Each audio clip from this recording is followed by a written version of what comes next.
बीच मैं बार बार हमेशा एक बात कहीं भी दोहराता हूँ कि हम जिस धरती पर रह रहे हैं ये बलिदानियों की धरती है, अहिरवाल जिसको हम कहते हैं। और बलिदानियों की धरती पर कोई कार्यक्रम हो और उसमें कोई यदि सेना से व्यक्ति ना हो या अर्धसैनिक बल से व्यक्ति ना हो तो फिर उस कार्यक्रम का कोई महत्व नहीं रह जाता है। बलिदानियों का सम्मान ही इस राष्ट्र का सम्मान है। और खासकर अहिरवाल की धरती पर यदि बलिदानी परिवार से, फौज से यदि कोई उपस्थित है तो उस कार्यक्रम की गरिमा अपने आप में बढ़ जाती है। मैं बहुत बहुत बधाई देता हूँ कि आपने कर्नल आर सी चड्ढा जी, मुझे लगता है आपने 65, 71 और कारगिल 3 लड़ाइयाँ, तो ऐसी शख्सियत हमारी कुछ उपस्थित है। इनके लिए जोरदार तालियां एक बार। तो स्टार्टिंग यहाँ से हुई थी हमारे स्कूल में कॉम्पिटिशन था टिंकर नाम से।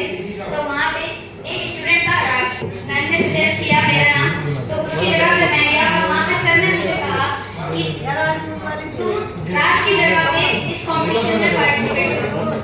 तो मैंने वहाँ पे मना कर दिया।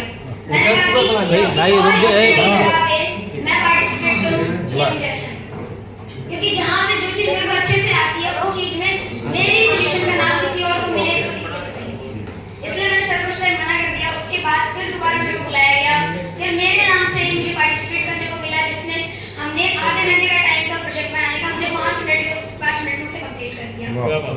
उसमें भी हमारी फर्स्ट पोजीशन आई। इसके कुछ समय बाद हमें मुंबई में जाने का मौका मिला, तो उसमें मैं और मेरे इंद्रजीत सर जिसमें हम गए, तो वहाँ पे एक स्टेम मीटिंग थी जहाँ पे एक बहुत बड़ा कॉम्पिटिशन हुआ था नेशनल लेवल पे।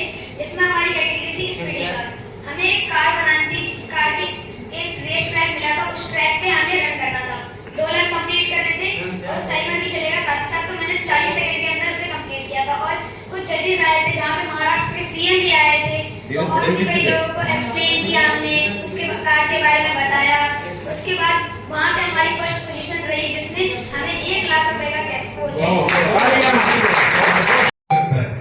और हमने इसको ओपन टू ऑल रखा है, जहाँ पे कोई एज जो बाउंडेशन है वो नहीं है और किसी स्कूल या क्लास का ऐसा कुछ वो बाउंडेशन नहीं है। कोई भी बच्चा किसी टाइम आ सकता है, सीख सकता है और अपने लिए प्रोजेक्ट पे वर्क कर सकता है।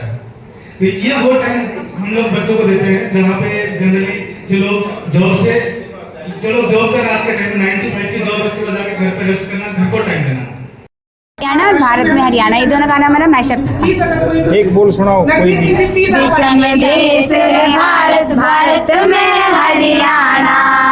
कि आप हमेशा कोशिश करते रहें और अचीवमेंट्स ज़रूरी नहीं है कि हमेशा ही आपको इतनी आसानी से सफलता मिलेगी, लेकिन आपको कभी भी हिम्मत नहीं हारना है और कोशिश करके हुए आगे बढ़ते जाना है। प्रयत्न हमने इसीलिए इसका नाम रखा कि हम हमेशा ही प्रयत्नशील रहेंगे, चाहे हमें किसी भी कठिनाइयों का सामना करना पड़े।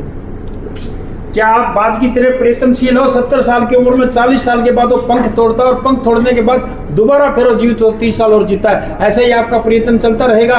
प्रयत्न हमारा इसी तरह चलता रहेगा। और अभी तो हमारी टीम इतनी बड़ी होते जा रही है धीरे धीरे, और हमारे बच्चे जितनी अचीवमेंट की है हमारे पास तो शब्द नहीं है। आई एम प्राउड ऑफ प्रयत्न। बहुत अच्छे कोशिशें जारी हैं और मैं यही उम्मीद करती हूँ कि हम इतने आगे बढ़ें कि हिंदुस्तान में ये बच्चे नाम रोशन करें, इवन पूरी दुनिया में नाम रोशन हो प्रयत्न का। आज एआई का युग है, आर्टिफिशियल इंटेलिजेंस का। आज शिक्षा के साथ साथ आप बच्चों को और क्या क्या सिखाते हैं जिससे बच्चों में और क्वालिटी भी है? हम लोग ये एआई टेक्नोलॉजी और जितना भी कंप्यूटर साइंस टेक्नोलॉजी एंड हर एक फील्ड में हम लोग आगे बढ़ाते हैं इंस्टेड ऑफ एजुकेशन। पढ़ाई तो साथ साथ चलती रहती है, लेकिन उसके साथ साथ हम जितनी भी अदर चीज़ें हैं उनमें हम इन बच्चों को बहुत आगे महान बनाना चाहते हैं। विश्वगुरु हम बनाना चाहते हैं। विश्वगुरु हम बनाना चाहते हैं भारत को। ये हमारे स्कूल में सुबह मॉर्निंग में वैदिक क्लासेज होती हैं जिनमें योगा प्राणायाम सभी चीज़ें, हवन और जो भी मंत्रास हैं हमारे, उनकी पूरी शिक्षा दी जाती है। और आफ्टरनून में बाकी बड़े स्टूडेंट्स को classes. Founder president of the Prayatna, I am not just a principal, okay. तो और दूसरा ये कि आईएएस और आईएएस बनने में एक लंबा समय लगता है, प्रक्रिया से गुजरना पड़ता है। हम बच्चों के चरित्र और व्यक्तित्व की बात कर रहे हैं, हम उनको किसी पद पे सुशोभित होते हुए सिर्फ देखना पसंद नहीं करते हैं। बच्चा की क्षमताओं का विस्तार हो, बच्चे के अंदर उसकी कैपेबिलिटीज बढ़े, उसके टैलेंट को तराशा जाए और उसके बाद उस पर छोड़ दिया जाए कि वो क्या बनना चाहता है। हमारी कोई इच्छा नहीं है, ये बच्चे की इच्छा के ऊपर निर्भर करता है, उसके इंटरेस्ट एरियाज पे निर्भर करता है, उसकी क्षमताओं पे निर्भर करता है कि वो क्या बनना चाहता है। हमारा काम है एक गुरु की तरह उसको दिशा देना, उसको मार्ग दिखाना। वो मार्ग पे कैसे चलेगा, कितना चलेगा, ये उस बच्चे पे निर्भर करता है। पर यकीनन हमारे कुछ बच्चे इस वक्त इंजीनियरिंग कॉलेज में भी हैं, कुछ बच्चे ऐसे जिन्होंने MBA करी है, जो 15 साल पहले जिन्होंने ज्वाइन किया था, और कुछ समय बाद आप उनको किसी अच्छे पद पे सुशोभित होते हुए भी देखना पसंद करेंगे।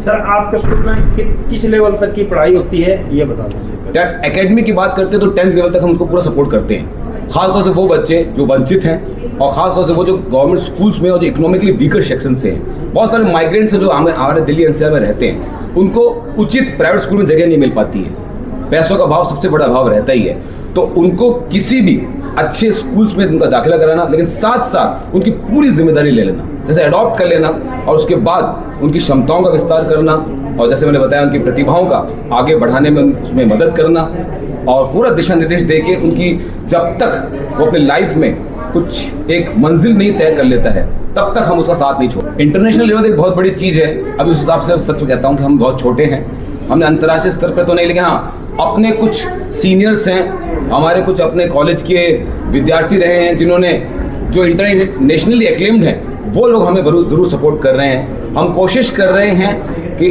इन बच्चों को, इन युवाओं को उनको मंजिल दिला सकें। तो राष्ट्रीय स्तर पर जैसे मैंने कहा अभी कुछ बच्चे कॉलेज लेवल तक ही पहुँचे हैं। धन्यवाद। सबसे पहले धन्यवाद।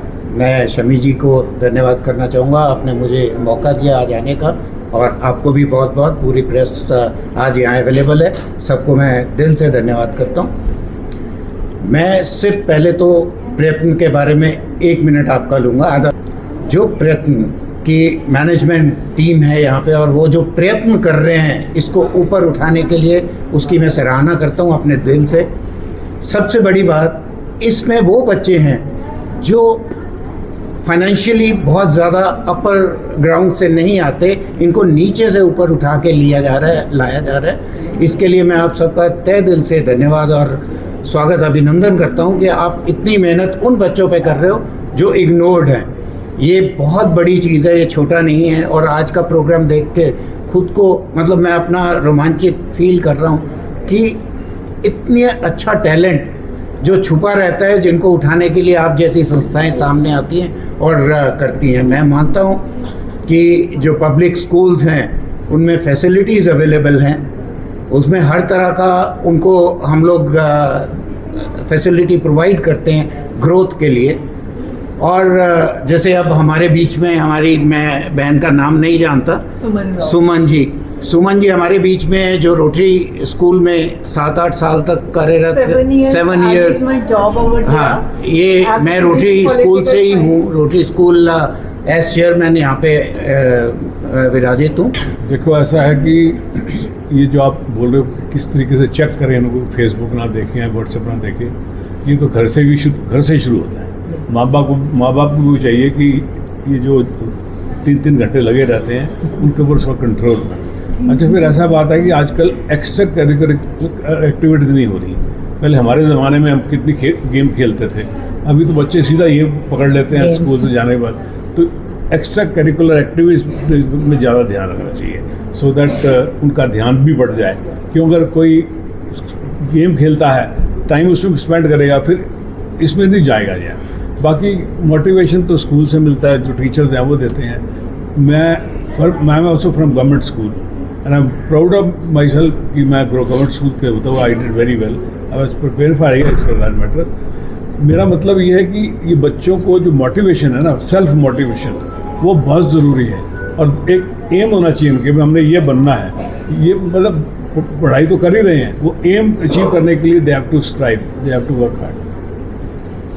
मैथमेटिक्स है, तो 10th वाला मैथमेटिक्स किसी बच्चे को जिसने 9 साल तक नहीं पढ़ा, उसको हम करने के लिए दे दें तो वो नहीं कर पाएगा। इसलिए आध्यात्मिक शिक्षा जो है बिल्कुल 5 साल के बच्चे से ही शुरू होनी चाहिए, ताकि वो धीरे धीरे उसी काबिल बन सके। और तीसरी बात है, जैसे हमारे संस्कार है, हमारे वेदों में है, तो सत्य कहते हैं किसी को समाज से हटाना हो तो उसकी भाषा छीन लो। हजारों साल पहले हमारी भाषा संस्कृत थी, किसी ने हमसे छीन ली और आज तक हम उसको वापस नहीं ले पाए। तो ये हमारा संविधान है, उसका आर्टिकल 30 है जो हमें इसमें बाधित करता है। धन्यवाद। की है या प्रिंसिपलशिप की बात की है, तो मेरा जो ड्यूरेशन रहा है, मेरे समय में कंप्यूटर्स की जो है एजुकेशन बहुत अधिक नहीं। हमारे पीढ़ी के लोग या हमारे समय के लोग जो हैं वो कंप्यूटर से या लेटेस्ट टेक्नोलॉजी से रिलेटेड नहीं है। उस समय में इंस्टाग्राम नहीं होता था, लेकिन आजकल आधुनिक समय में जो है फेसबुक, इंस्टाग्राम, सोशल मीडिया, इसके कुछ लाभ भी हैं और कुछ हानियाँ भी हैं। अगर हम बात लाभ की करते हैं, अगर उसको सही रूप से लिया जाए, सही रूप से चलाया जाए तो उसका लाभ है। अगर उसको हम किसी मतलब के हिसाब से या किसी बुराई के हिसाब से या किसी को हानि पहुंचाने के हिसाब से अगर हम उसको इस्तेमाल करते हैं तो वो खाली हमारे लिए ही नहीं, हमारे स्टूडेंट्स या विद्यार्थियों के लिए ही नहीं, बल्कि हमारे समाज, हमारे प्रांत और हमारे देश के लिए हानिकारक। धन्यवाद। पत्रकारिता करनी चाहिए। नहीं, तथ्य के हिसाब से ही पत्रकारिता करना चाहिए, क्योंकि लोग जो ऐसी वीडियो बना के डालते हैं उसका बहुत ही गलत प्रभाव लोगों पे पड़ता है, खास करके आज हमारे बच्चों का। और आपने एक संस्कृति की बात की थी, क्योंकि जो संस्कार होता है वो घर से ही शुरू होता है, और उसमें सबसे बड़ा आजकल जो न्यूक्लियर फैमिली हो गई है, ये बच्चों को बिगड़ने में सबसे बड़ा काम कर रही है। जिसके घर में दादा दादी के साथ बच्चे रहते हैं तो उनको आप डांटो, कुछ भी करो, उन्हें फ़र्क नहीं पड़ता, क्योंकि वो दादी बचा लेती हैं, दादा प्यार कर लेते हैं। वो बहुत सारी चीज़ें हमें पहले अपने समय का बताते हैं, तो उन सब चीज़ों का फ़र्क पड़ता है। तो अगर बच्चा गलत मीडिया पे डाल भी रहे हैं लोग, तो उसका प्रभाव उनको हम सिखाते हैं कि बेटा ऐसा नहीं करो, ये चीज़ें अच्छी नहीं है। उनको संस्कार में, उनको अध्यात्म में जोड़कर आप उनको अलग, जैसे अभी हमारे एक बच्चा जीडी गोइंका का है, मेरे पास एक स्टूडेंट है, मतलब वो बिल्कुल ही नहीं सुनता था। आज आप विश्वास नहीं कर सकते कि वो जीडी गोइंका में जाकर और 10 आफ्टर 10, 25 आफ्टर 25 लेकर आया। क्यों? क्योंकि उसके संस्कार चेंज हुए और वो बिना मंत्र पढ़े नहीं सुनता। तो ये संस्कार होता है कि टीचर या घर के लोग या घर में पेरेंट्स किस तरह से अपने आप को बच्चों के साथ डिवोट कर रहे हैं, उसका फर्क सबसे ज़्यादा पड़ता है।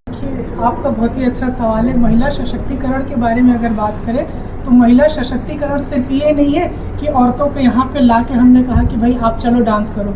महिला सशक्तिकरण ये है कि वो विचारों से उन चीज़ों को देखें, अपने विचारों में वो चीज़ लेके आए, अपनी सोच से उन चीज़ों को आगे बढ़ाएं।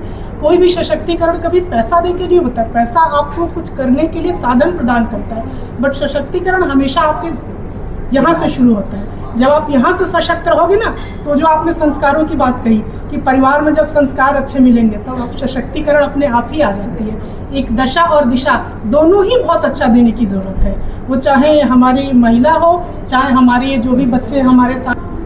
देखिए सर, अभी भी महिलाएं अगर हर क्षेत्र में देखा जाए तो पुरुषों की बराबरी में नहीं आई है, कोशिश में, अभी भी वो कोशिश में है। और अगर हम इतने बड़े शहर की बात करते हैं, गुड़गांव जैसे बड़े शहर की, तो नो डाउट यहाँ हमें फिर भी दिख जाती हैं महिलाएं अपनी आवाज़ उठाती हुई या अपनी बातों को कहती हुई। बट अगर हम किसी छोटी जगह पे जाते हैं, वहाँ क्या होता है आप बताइए? वो अवेयर भी नहीं है छोटी छोटी चीज़ों के लिए। तो एक अगर महिला कोई सशक्त है, जिसके अंदर पावर है, तो उसकी ये जिम्मेदारी है कि वो जो वहाँ छोटे गाँव के एक तबके में बैठा है वहाँ जाए, उनको अवेयर करे, तब समझ में आएगा कि महिला सशक्तिकरण के लिए एक दूसरी महिला ने उसका कितना सहयोग दिया।